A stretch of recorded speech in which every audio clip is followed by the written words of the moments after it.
Hello guys, welcome back to our channel. இன்றைக்கி நம்ம என்ன வீடியோ பார்க்க போகிறோன்னு பார்த்தீங்கன்னா, நாட்டுக்கோழி சிக்கன் கிரேவி. வாங்க வீடியோக்குள்ளே போகலாம். வாங்க இது எப்படி செய்கிறதுன்னு பார்த்துக்கலாம். நான் ஒரு கடாயில் பார்த்தீங்கன்னா ஒரு 3 டேபிள் ஸ்பூன் எண்ணெய் ஊற்றிக்கிட்டு, அப்புறம் இதில் சோம்பு, பிரிஞ்சி இலை, அப்புறம் லவங்கம், ஏலக்காய்லாம் போட்டுக்கிட்டு அடுத்து பார்த்தீங்கன்னா நான் சின்ன வெங்காயமும் பெரிய வெங்காயமும் ரெண்டுமே கட் பண்ணி வச்சுருந்தேன். அதை நான் ஆட் பண்ணிக்கிறேன். இதில் ஒரு 20 சின்ன வெங்காயம், ஒரே ஒரு பெரிய வெங்காயம் அண்ட் பார்த்திங்கன்னா முந்திரி ஒரு 4-5 முந்திரி எடுத்துக்கிட்டேன். நல்லா இதை ஃப்ரை பண்ணிக்கணும். நம்ம அடுத்து இதில் கொஞ்சோண்டு கொத்தமல்லி ஆட் பண்ணிக்கிட்டேன்.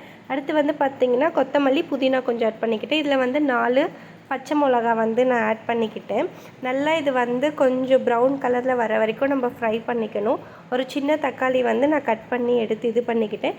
இது நல்லா கொஞ்சம் இந்த கலரில் வந்தோடனே இதை நம்ம பேஸ்ட்டாக அரைச்சி எடுத்துக்கணும். கொஞ்சம் சூடு ஆறுனதுக்கப்புறமா நல்லா பேஸ்ட்டாக அரைச்சி எடுத்துக்கணும்.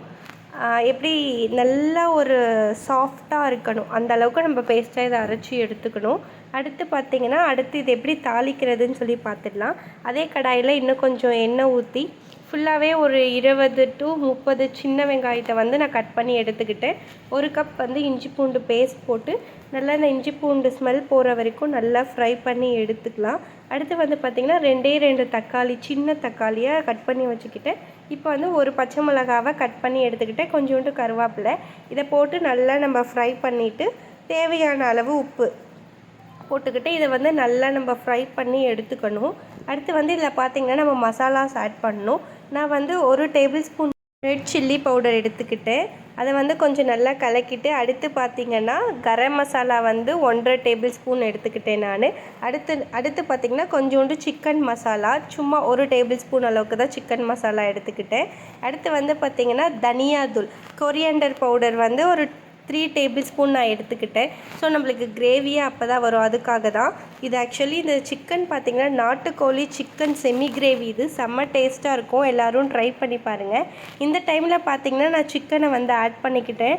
நாங்கள் 1 kg சிக்கன் எடுத்திருந்தோம். ஸோ இதை நல்லா மிக்ஸ் பண்ணி அந்த மசாலாஸ்லாம் உள்ளே போகிற அளவுக்கு நம்ம நல்லா மிக்ஸ் பண்ணிக்கணும். நல்லா சிக்கனுக்குள்ளே போகிற அளவுக்கு, அந்த மசாலாஸ்லாம் போகிற அளவுக்கு நல்லா நம்ம மிக்ஸ் பண்ணி இது பண்ணிக்கணும். அப்போ தான் ஆக்சுவலி டேஸ்ட்டாக இருக்கும். இப்போ நம்ம அரைச்சி வச்சுருந்த மசாலாவை இதில் நம்ம ஆட் பண்ணிக்கலாம். ஆட் பண்ணிவிட்டு இதே ஜாரில் கொஞ்சோண்டு, எனக்கு செமி கிரேவியாக வேணும் அப்படின்றதுனால நான் என்ன பண்ணேன்னா கொஞ்சோண்டு அதே ஜாரில் அந்த மசாலாவே நான் ஃபுல்லாகவே டைல்யூட் பண்ணி எடுத்து இதில் ஊற்றிக்கிட்டேன். அப்போ தான் நம்மளுக்கு செமி கிரேவியாக நல்லாயிருக்கும். ஸோ அதனால் அதில் ஊற்றிக்கிட்டேன். அடுத்து பார்த்திங்கன்னா இது நாட்டுக்கோழின்றனால அவ்வளோ சீக்கிரம் கடாயில் வேகாது. ஸோ குக்கர்னால் ஒரு 2 to 3 விசில்ஸ் விட்டால் நம்மளுக்கு வெந்துடும். ஸோ நான் குக்கரில் ட்ரான்ஸ்ஃபர் பண்ணிவிட்டு ஜஸ்ட் 1/2 டேபிள் ஸ்பூன் மட்டும் நான் பட்டர் ஆட் பண்ணிக்கிட்டேன் இதில். அப்புறம் பார்த்திங்கன்னா இதில் ஒரு 4 to 5 விசில் வந்தாலே போதும், நம்மளுக்கு குழம்பு ரெடி ஆகிடும்.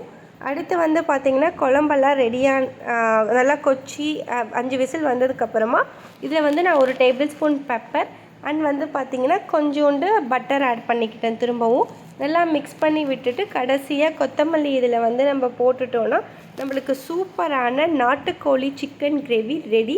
எல்லோரும் கண்டிப்பாக ட்ரை பண்ணி பாருங்கள். செம்ம டேஸ்ட்டாக இருந்தது, ரொம்ப ஈஸியும் கூட. இது பேச்சுலர்ஸ் கூட ட்ரை பண்ணலாம். கண்டிப்பாக ட்ரை பண்ணுங்கள், சூப்பராக இருக்கும். தேங்க்ஸ் ஃபார் வாட்சிங். மறக்காமல் லைக், ஷேர், சப்ஸ்கிரைப் பண்ணிவிடுங்க. பாய்.